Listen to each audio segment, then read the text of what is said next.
guys, today I'm going to be doing a review of Mortal Kombat for the PlayStation Vita, and I'm actually going to be going through the pros and cons and what I think of the game itself.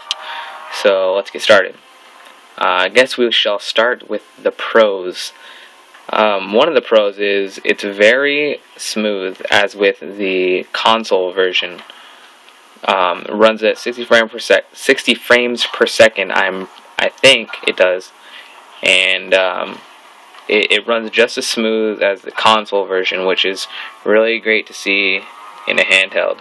And right now I'm actually going to show you how smooth it is, and hopefully you guys can see how it is, like how smooth it is compared to a console. It should be about the same. It's really good to see this on a handheld, I think. And I'm just going to load up this private match and just dink around. Very smooth. Runs the same frame rate. Very smooth, which is what I love about it. And on to my next pro, which is the bonus challenge tower. And I think that's really good that they didn't just only put the original challenge tower into this, because then it'd be a little bit repetitive.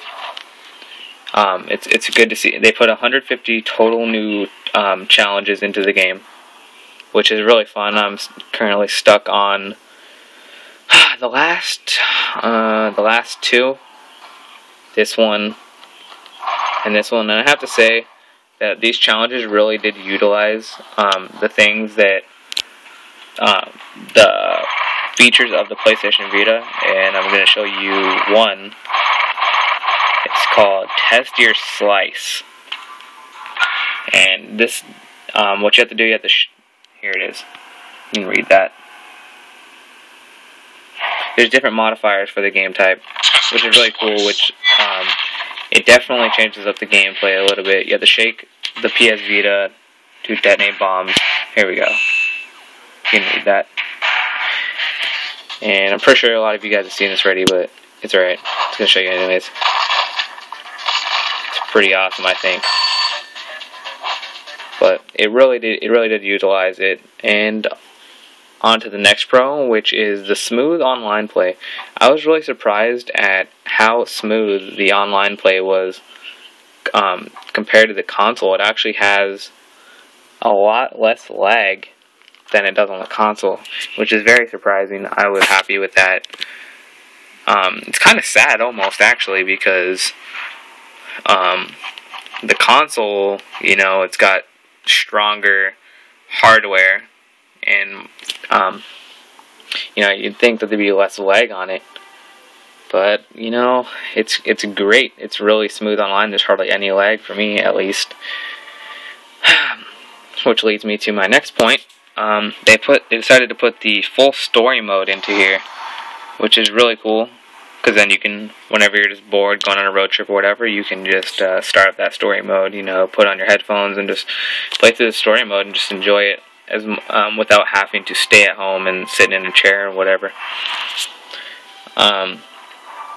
Another pro is you get all the DLC characters and a bunch of new costumes. I think there's a total of 16. How many is there? 16 new costumes in here. As you can see, that's the case.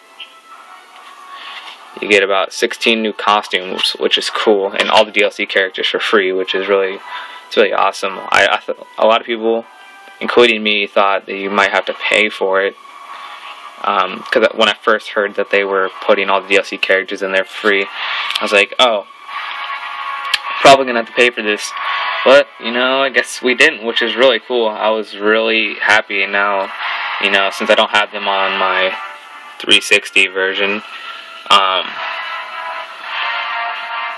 I can just play on here, learn new characters and everything. It's pretty awesome.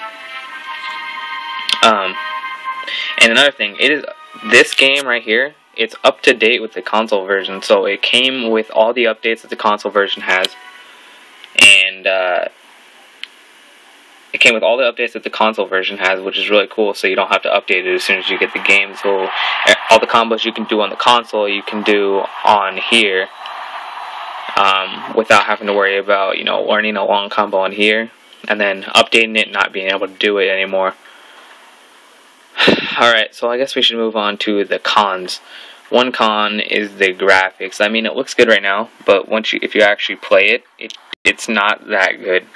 I mean, it's good. It's good for handheld, but I feel like they could have utilized the power of the PS Vita more than they did in this one, or in this game.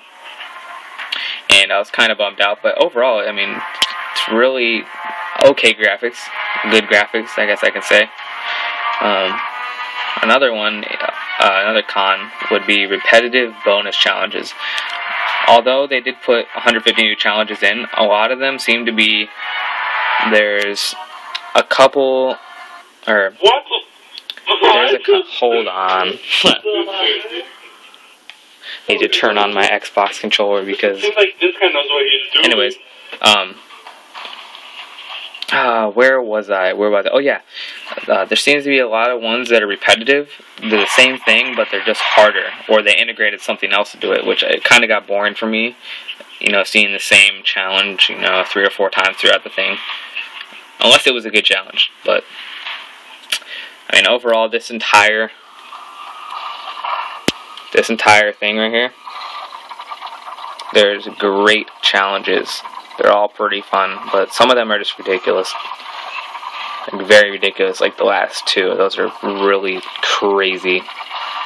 And while I'm scrolling down this list, go to my next con, which is, there's no King of the Hill mode online, which I was kind of bummed out about. I was kind of looking forward to having King of the Hill, get respect points, and whatever, it'd be really fun. And yeah, sorry about this, but, back to the pros, I just remembered, there's actually a mic on the PlayStation Vita, so I don't think you guys can see this. There it is. You can see that little hole right there? You can see the mic. There it is. But there's a mic on here, and when you're playing online, you can actually talk to another person while you're fighting. It's pretty awesome. I was really, really impressed with that. And if you want to, you can just disable the microphone. You won't have to hear them talking, or you can just, I have it disabled right now because I don't feel like talking, but just tap on it, press the X button, and then there you go.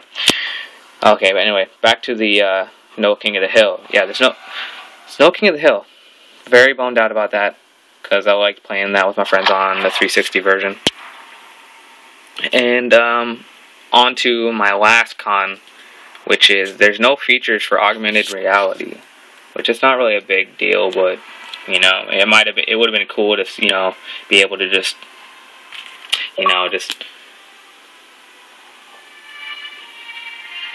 use the camera pointing at your desk and play some Mortal Kombat on your desk or whatever next to your game systems.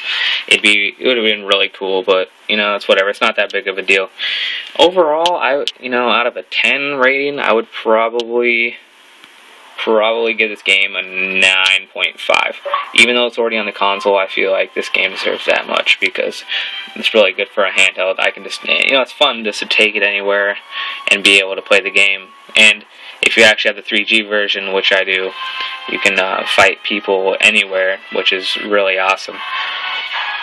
So that about wraps it up, guys. Comment, tell me what you think of the game if you have it. And yeah, see you guys later.